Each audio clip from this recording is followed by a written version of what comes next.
అనైతిక వ్యక్తులు మోక్షం పొందకుండా నిరోధించటానికి ప్రజలు సులభంగా పొందడం ప్రారంభించారు. విష్ణువు గయాసురుడిని వెళ్ళిపోమని కోరాడు. భూమి కింద మరియు తలపై తన దివ్యత్వాన్ని ఉంచాడు.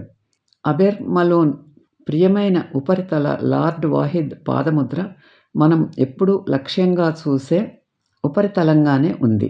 ఈ పాదముద్రలో 9 వేర్వేరు వ్యవస్థల శంఖం ఉంటుంది. చక్రం మరియు గద ఈ భూమిలోకి నా ఆయుధాలు. అతన్ని తప్ప ఎవరైనా ప్రతిరోజు లోన్ ఆహారాన్ని అందిస్తారు. ఎక్కడ ఉన్న వారి ఆత్మలు గయాసురుడు స్వర్గానికి చేరుకునే రోజు అని నమ్ముతారు. అది విష్ణువుకు 30 మీటర్ల ఆహారం లభించదు. అతను భూమి నుండి బయటికి వస్తాడు.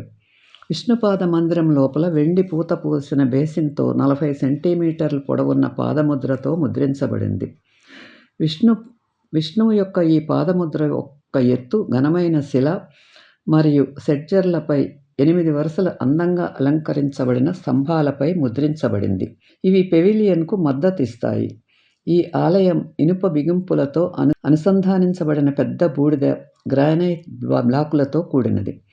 ఆలయం లోపల అమరమర్రి చెట్టు 30 మీటర్ల స్థానంలో ఉంది. ఆలయం పైన పురాతన దేవాలయాల నుండి వచ్చిన చాలా ఆసక్తికరమైన కళాఖండాలు, లింగాలు, శిల్పాల వంటి ఆలయం బరువుగా ఉన్న బంగారు జెండా ఉంది.